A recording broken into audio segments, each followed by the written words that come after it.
Conselho de Administração da Copersucar.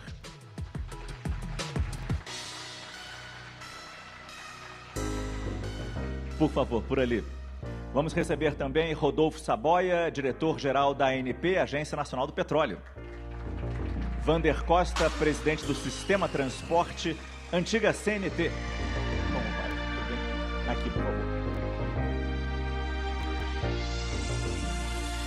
E por último, Márcio de Lima Leite, presidente da Anfávia. Tudo bem?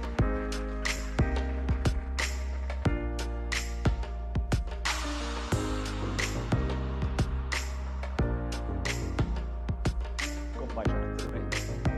Por favor, fiquem à vontade. Bom, começando, se a gente fala de biocombustíveis, nada melhor do que falar de etanol. E aí os dados são interessantes também.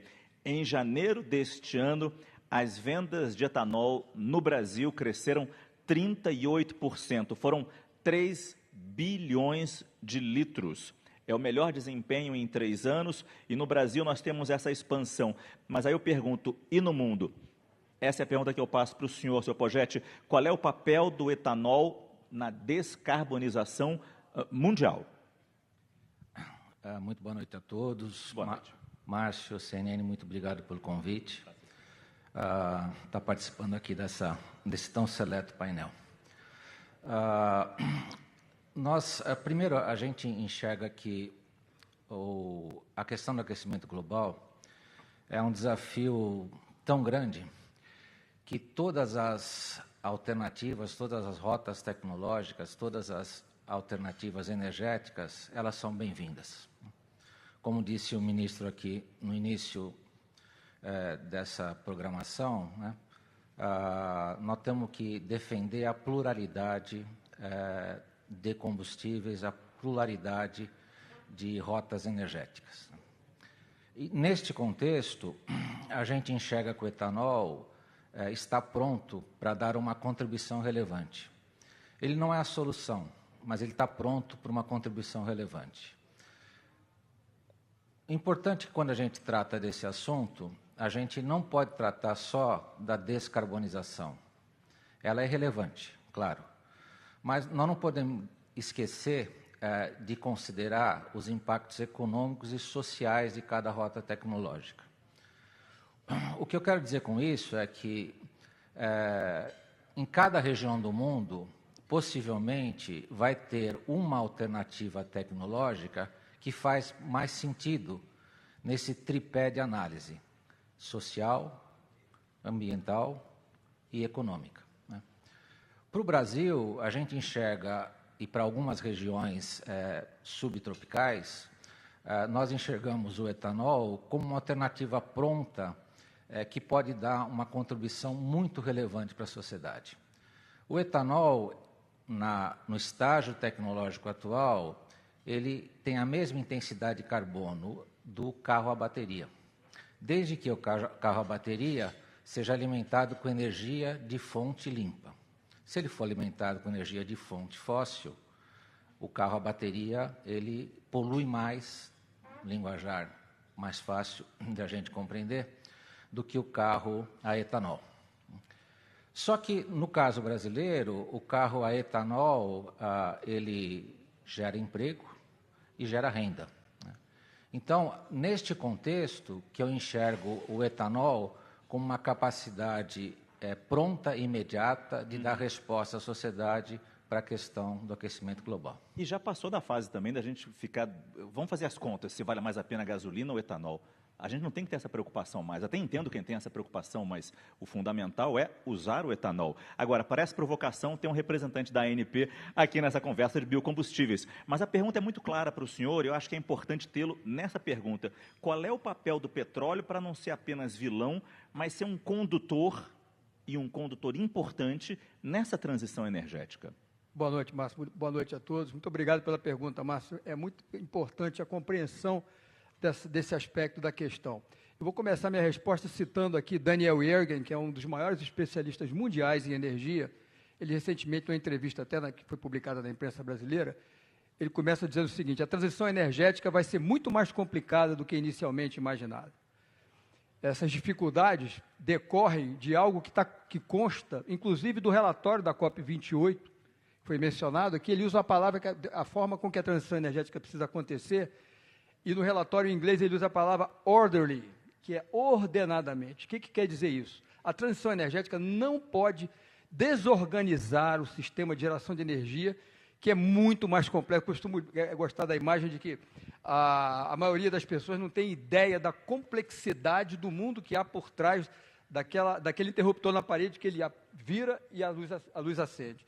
É muito importante que a compreensão de que a transição energética é inexorável, ela é absolutamente necessária e já está em curso. No entanto, ela está atrasada, ela já está atrasada. Está atrasada por quê? Porque não está sendo produzida energia renovável na quantidade necessária para substituir a quantidade de energia que é gerada pelos combustíveis fósseis.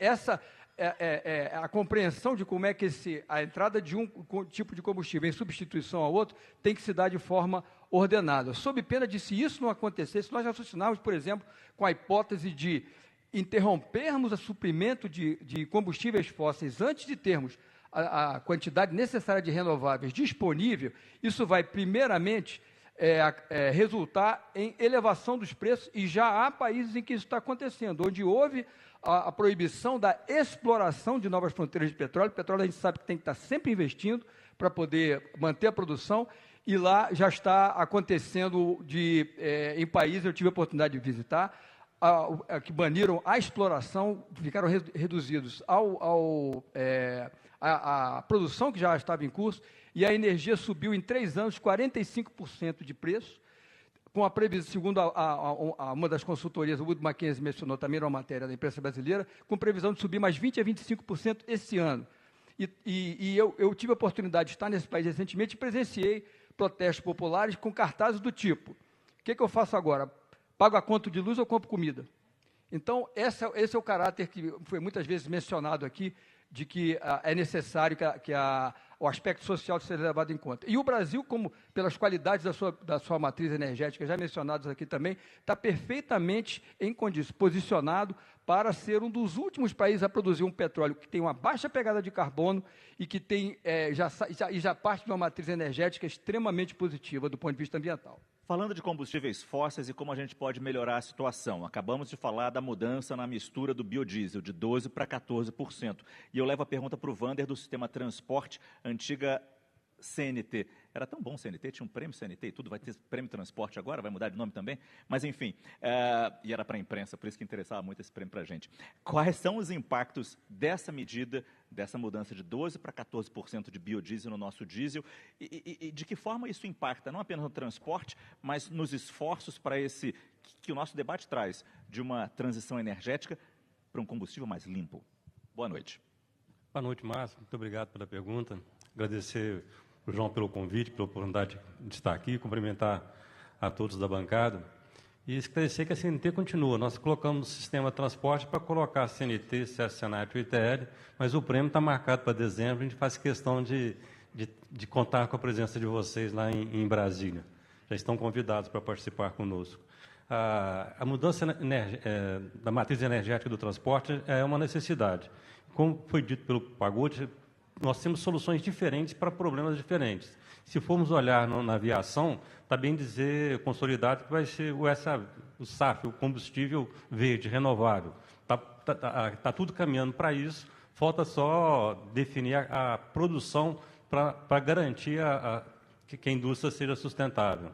Com relação ao biodiesel, a CNT ela defende que a transição dos veículos ciclo diesel seja feita para um biocombustível e que essa mistura não seja feita com base em decretos, sem ser um estudo científico e técnico apurado. Nós contratamos estudos junto à Universidade Federal de Brasília e de Minas Gerais, que mostra que em determinados veículos, aqueles que predominam no Brasil, você passar de 8 para 12, aumenta a emissão de poluente e não diminui. E existem caminhões sendo produzidos no Brasil que podem rodar 100% com biodiesel. mas nós temos que preocupar com a frota de mais de 8 milhões de ônibus e caminhões que foram produzidos numa tecnologia antiga e aumentar a quantidade de biodiesel, vai aumentar a emissão de poluente. O biodiesel Brasil ele tem, por regra, 70% vegetal e 30% de origem animal, conhecido como sebo. Esse sebo, numa analogia rápida, é igual às nossas caronárias, o que vai juntando gordura e entope primeiro o filtro de diesel, mas pode levar até a fundir o motor e sucumbir. Então, a nossa defesa é pela renovação energética, que venha com biocombustível e que dê atenção ao diesel verde, que é um produto mais caro, mas tem a mesma origem do biodiesel, mas com a tecnologia mais avançada, que ele pode ser colocado em todos os caminhões que estão rodando no Brasil, porque a tecnologia dele é similar ao fóssil, mas ele é de origem vegetal ou animal, não tem a origem fóssil. Então, nós defendemos a ciência, nós queremos que os nossos departamentos técnicos, até a própria Petrobras tem condição de fazer isso, desenvolver para a melhor mistura, seja aquela que garanta a sobrevivência do nosso país, independente de ser mais caro, como é o caso do diesel verde. A gente está disposto a pagar um pouco mais no transporte para garantir a sobrevivência do planeta. O que muito já se falou aqui, são vários caminhos a serem percorridos, e acho que com o Márcio, presidente da Anfave, eu pego exatamente isso, em cima de uma frase dele: o futuro é eclético, não apenas elétrico, porque a gente tende a ver o carro elétrico como o carro do futuro. Talvez até seja, mas para um país como o nosso, e a gente está falando aqui do etanol, por exemplo, como conciliar essas tecnologias e, principalmente, esses caminhos? O que é esse futuro eclético na sua visão, Márcio? Boa noite. Boa noite, Xará. Xará Gomes, um prazer estar aqui com vocês. Em nome do João, cumprimento a todos os demais. Primeiro, nós temos um inimigo em comum, é o que a gente tem que pensar, né? O que é o nosso inimigo a ser combatido? Nós estamos falando de emissões, nós estamos falando de um processo que afeta o nosso planeta e a sociedade de uma forma geral. Esse inimigo tem que ser combatido. E ele vai ser combatido como? Com o processo de descarbonização. Essa frase, que o mundo futuro é eclético, eu apropriei, mas ela é de autoria do CEO da Scania, o Christopher. Eu achei genial. É uma frase forte, ela tem um erro, porque ela fala que o futuro é eclético, eu acho que agora é eclético. O Brasil já está numa rota, hoje, extremamente de uma posição de vanguarda quando falamos em processo de descarbonização. E muitas vezes nós não nos damos conta disso. Se pegarmos emissões do setor de transportes, Estados Unidos, quase 30% vem do setor de transportes. Europa, idem. Quando a gente vem para o Brasil, apenas 10%. 13% é o total de transporte e automóveis representa 90% dessas emissões. Então, o Brasil, através das diversas soluções tecnológicas, para se fazer essa transição, que é uma palavra mágica, nós estamos falando de transição. Para se alcançar a transição, nós temos diversas tecnologias, o etanol, os biocombustíveis. Isso são soluções que não são soluções por acaso. O Brasil investe nisso há mais de 50 anos em pesquisa e desenvolvimento, e nós temos uma posição extremamente atraente quando comparado com outros países do mundo. Então, nada mais natural do que se observar essa transição com aquilo que o Brasil tem. Os elétricos são bem-vindos? Muito bem-vindos. Etanol, os biocombustíveis, muito bem-vindos. Não há uma disputa entre uma tecnologia e outra, mas um somatório de tecnologias para alcançarmos a descarbonização e fazer essa transição, que eu adorei a expressão, de forma organizada. Esse é o principal motivo. Interessante. Agora, voltando aqui para o etanol, com o senhor Poggetti, do Conselho de Administração da Copersucar. E tem etanol para todo mundo? Se todos seguissem o que eu falei aqui, vamos usar etanol e não gasolina, para pensar no meio ambiente e não apenas no bolso, respeitando quem precisa pensar no bolso, é óbvio. Mas tem etanol para isso? Tem sim. Qual o fundamento para a afirmação de que tem etanol, né? Primeiro que a produção de cana-de-açúcar no Brasil, de onde vem etanol, vamos incluir agora também etanol de milho, que vem ganhando uma representatividade importante na oferta de etanol, representa menos de 1% do território nacional. Além disso, toda a expansão que a gente verifica na nossa atividade, ela é predominantemente expansão em áreas degradadas. Então, a expansão da atividade de cana, ela recupera terra hoje improdutiva que passa a ser produtiva.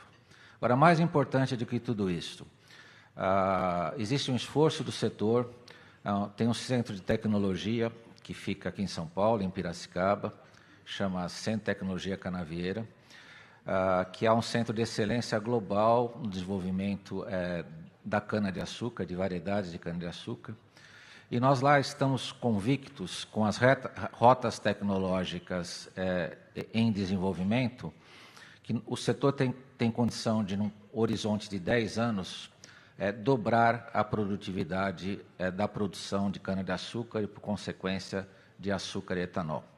Na verdade, se dobrar a produção de cana-de-açúcar, não tem mercado para expandir a proporção de produção de açúcar. Então, nós vamos produzir muito mais etanol desta cana, desse volume adicional de cana que vai ser moído nesse horizonte.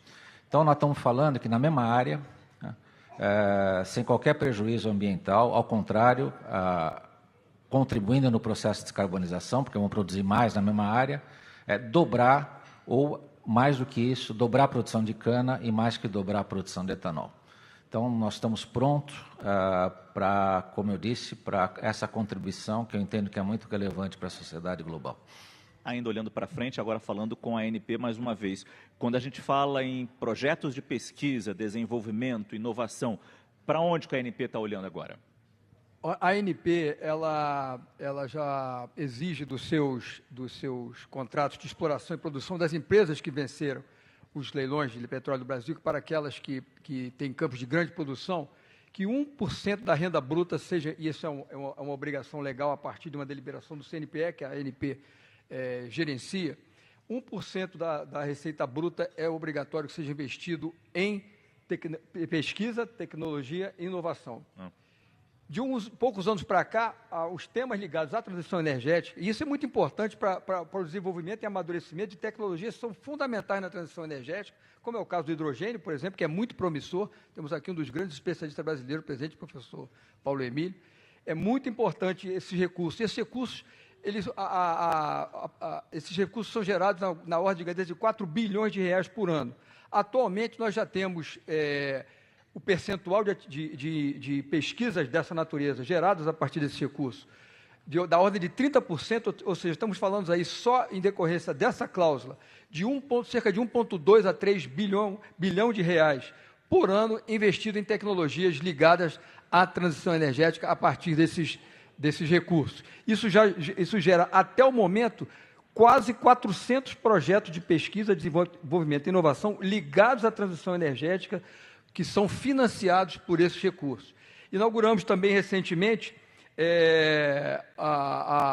uma possibilidade de investimento do primeiro programa de empreendedorismo da ANP, que visa justamente financiar startups que possam trazer também novas soluções inovadoras para endereçar esse desafio enorme tecnológico que nós temos pela frente com a transição energética. Há muitas perguntas ainda tecnologicamente dependendo de respostas a serem desenvolvidas no futuro, e eu acho que o setor de petróleo e gás, que é um setor acostumado a investir em pesquisa e desenvolvimento e a superar desafios ao longo do tempo, está aí a capacidade da Petrobras alcançar o pré-sal, os recursos do pré-sal, que por muito tempo foram considerados inviáveis economicamente e hoje são a grande fonte de receita da empresa, respondendo por mais de 75% da nossa produção vindo do pré-sal. Eu acho que, jogando para o futuro, inevitável perguntar também para o sistema transporte, além do biodiesel, o que vocês veem para frente para um combustível cada vez mais limpo para o transporte das nossas cargas? A gente vê que tem que ter soluções diferentes. A eletrificação pode ser uma solução para o transporte urbano, tanto de cargas quanto passageiros. Já temos veículos rodando no Brasil a eletricidade. O Brasil é um país que gera energia elétrica limpa. Então, para o urbano, tanto cargas e passageiros, pequenas distâncias, pode ser uma solução viável. O problema é o investimento, que ainda é muito caro. Então, mas a indústria pode reduzir o preço se aumentar a quantidade de veículos vendendo. Para outras alternativas para percursos longos, percursos, médios percursos, o gás pode ser uma solução que é viável. Já estão produzindo caminhões aqui no Brasil com capacidade de até rodar 1.200 quilômetros com um único abastecimento. O gás tem uma vantagem, porque podemos utilizar a rede de postos de abastecimentos já existente nas rodovias. Então, é só ter a disponibilidade. Existem algumas atividades específicas, como a coleta de lixo e a própria produção de cana, que o gás metano pode ter duas soluções. Primeiro, você vai evitar de jogar o metano na atmosfera, que é um problema, e ao refinar e colocar no caminhão, você vai conseguir um abastecimento mais limpo e mais barato. Então, a gente está enxergando que vão ter que ser múltiplas soluções, e não só pelo tipo de transportes, mas também pela especificidade da região. O transporte de automóveis, o etanol é uma solução inteligente no Brasil, mas a gente precisa de enxergar um pouco mais de ação do governo. Poderia, por exemplo, por decreto, aumentar a CID do combustível e subsidiar o outro tipo de desenvolvimento de tecnologia. É assim que é feito na Europa, né? Na Europa, no primeiro mundo, os veículos velhos pagam IPVA mais caro, o combustível fóssil é sobretaxado para esses recursos voltarem em benefício da energia limpa. Então, a gente está enxergando que o Brasil tem a oportunidade para poder acelerar a descarbonização, mas há que ter mais efetividade. E outra forma também de reduzir a emissão de poluentes é a renovação da frota. Um veículo Proconv zero, um veículo de mais de 20 anos, ele polui mais de 10 vezes com um veículo novo. Então, renovar a frota no sentido de tirar o veículo poluente, levar ele para uma reciclagem integralmente e colocar um veículo novo, menos poluente, é uma alternativa. O senhor falou de benefício do governo, isso está incluído no programa Mover. E eu queria saber do Márcio, da Anfávia, como é que vocês veem essa tentativa do governo de estimular, através do Mover, a descarbonização da nossa frota, se isso pode dar certo? O programa Mover, que é o Mobilidade Verde e Inovação, ele é um programa hoje referência mundial. Ele é fruto de um diálogo entre universidades, setor privado, governo, e que houve um avanço muito grande, diria, nos últimos meses, principalmente no último ano. Esse programa está para ser apreciado amanhã pelo Senado Federal, foi aprovado na Câmara, agora no Senado. Ele é um programa que traz uma riqueza muito grande. Com base no Mover, houve um investimento até agora anunciado pelos fabricantes da ordem de 130 bilhões de reais, o maior investimento da história, após a edição da medida provisória que tratou do programa Mobilidade Verde. Esse programa ele traz previsibilidade, ele traz adensamento da cadeia produtiva, um estímulo natural para criação de inteligência, de pesquisa e desenvolvimento, segurança veicular, e que acaba resultando numa maior competitividade da indústria brasileira, e com resultado objetivo no processo de descarbonização. Então, trazendo para o Mover, o que se espera é um avanço muito rápido, como vem ocorrendo na indústria. A indústria automobilística passa por uma grande transformação no mundo, e o Mover ele coloca o Brasil inserido nesse contexto de uma forma bastante objetiva. Eu queria apenas retomar a questão quando falamos que um veículo usado, um veículo mais antigo, aí na faixa de 20 anos, ele emite 23 vezes mais do que o veículo novo. Então, todo o esforço que se faz no processo de descarbonização de um veículo novo, que é legítimo, tem que se pensar na renovação da frota e na inspeção técnica veicular, para que assim a gente consiga alcançar a descarbonização.